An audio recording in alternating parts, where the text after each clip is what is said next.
Channel को ज़्यादा से ज़्यादा लाइक और शेयर करें, सब्सक्राइब करें।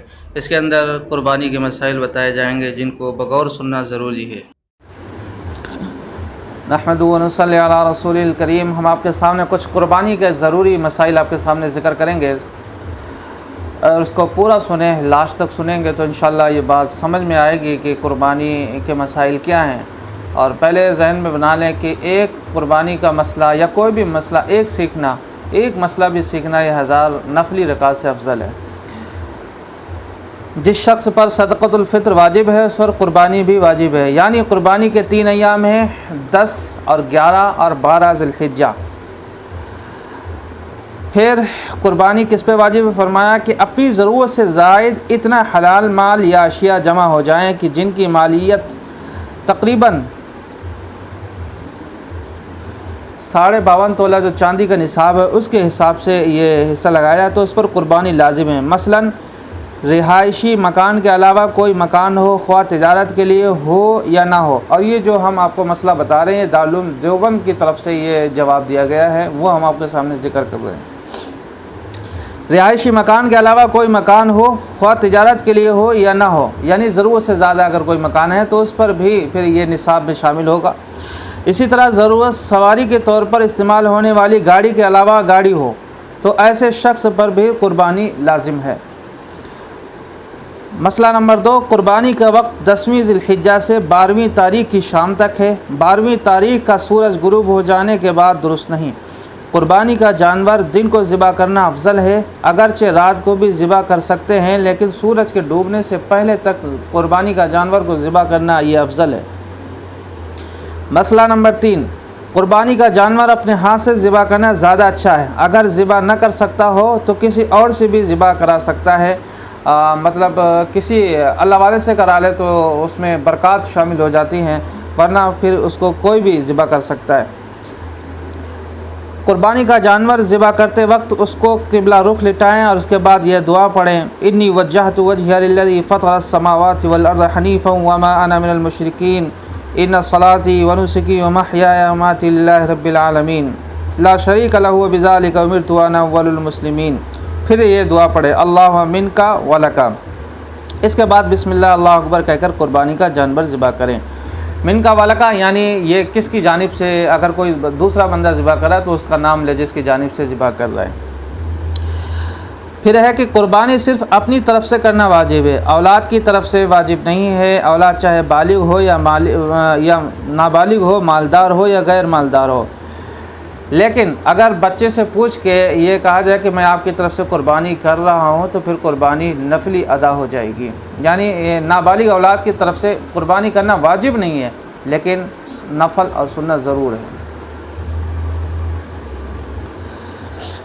फरमाया कि दर्ज झेल जानवरों की कुर्बानी हो सकती है ऊँट, ऊँटनी, बकरा, बकरी, भेड़, दुम्बा, गाय, बैल, भैंस वगैरह। बकरा, बकरी, भेड़ और दुम्बे के अलावा जानवरों में 7 आदमी शरीक हो सकते हैं, मगर शर्त यह है कि किसी शरीक का हिस्सा 7वें हिस्से से कम ना हो, यानी सबका बराबर हो। अगर कुर्बानी का जानवर इस नीयत से ख़रीदा कि बाद में कोई मिल गया तो शरीक कर लूँगा और बाद में किसी और को कुर्बानी या अकीका की नीयत से शरीक किया तो कुर्बानी दुरुस्त है। और अगर ख़रीदते वक्त किसी और को शरीक करने की नीयत ना थी, मसलन हमने जानवर को ख़रीदा और नीयत नहीं थी कि नीयत यह थी कि मैं इसमें कुर्बानी करूँगा, लेकिन आइन टाइम पे हम किसी और को शरीक कर रहे हैं तो इस सूरत में ये कुर्बानी दुरुस्त नहीं होगी। जिस नीयत से ख़रीदा गया है उसी पे हम जानवर को ज़िबा करेंगे।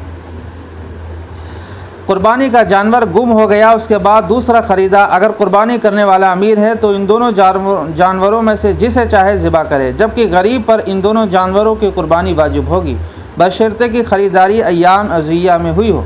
अगर कुर्बानी के दिन से पहले गरीब ने ख़रीदा तो सिर्फ़ एक की कुर्बानी वाजिब होगी। कुर्बानी के जानवर में अगर कई शुरका हों तो गोश्त वज़न करके तकसीम करें। हमारे यहाँ तो जो मर्ज़ी होती है वो ले लेते हैं, लेकिन होना ये चाहिए कि 7 अगर हिस्से हैं तो 7 को तौल के ये हिस्से करके गोश्त का तकसीम करना ये सुन्नत है।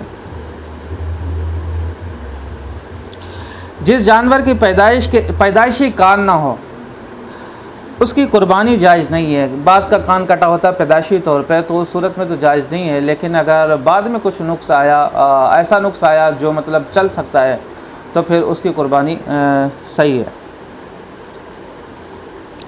बेहतर यह है कि कुर्बानी की खाल किसी खैरात के तौर पर दे या फ़रोख्त करके उसकी कीमत फ़ुकरा को दे दे। अलबत्ता अगर किसी दीनी तालीम के मदरसे और जामिया को दे दे तो सबसे बेहतर है, क्योंकि इल्म दीन का अहया सबसे बेहतर है।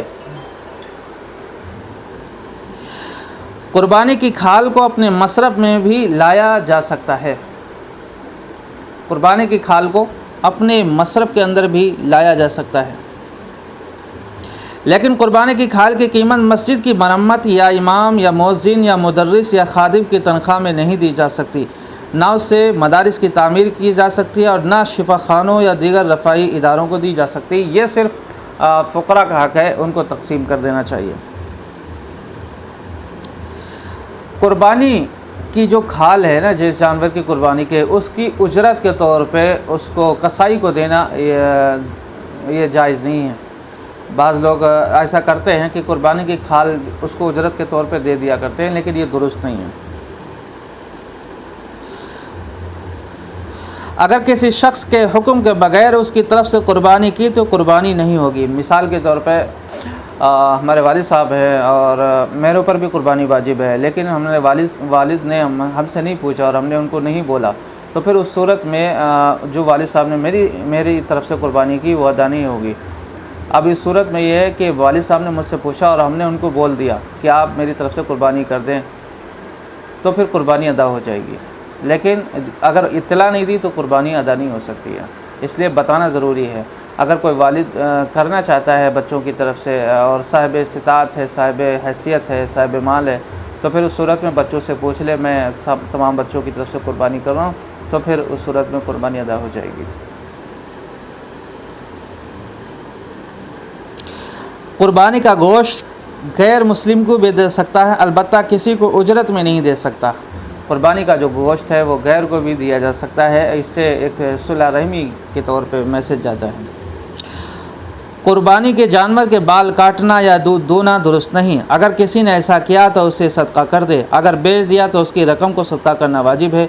मिसाल के तौर पे हम बकरी लाया, उसका दूध बेच दिया, या भैंस लाया, उसका दूध बेच दिया, उस सूरत में उसकी जो कीमत है वो ख़ुद को इस्तेमाल करना जायज़ नहीं है, बल्कि उसको सदका कर देना ज़रूरी है। मुस्तहब यह है कि यकुम ज़िलहिज्जा से कुर्बानी का जानवर ज़िबा होने तक अपने जिस्म के बाल ना काटे और ना नाखून काटे। अलबत्ता अगर ज़ेर नाफ और बगल के बालों पर 40 रोज़ का अरसा गुजर चुका हो तो इन बालों की सफाई करना भी वाजिब है। कुर्बानी का गोश्त 3 दिन से ज़्यादा तक भी रखा जा सकता है, ये अबू दाऊद में लिखा हुआ है। जानवर ज़िबा करने के लिए छुरी खूब तेज़ होनी चाहिए, अगर ताकि जानवर को तकलीफ़ ना हो, ऐसा करना भी सुन्नत है।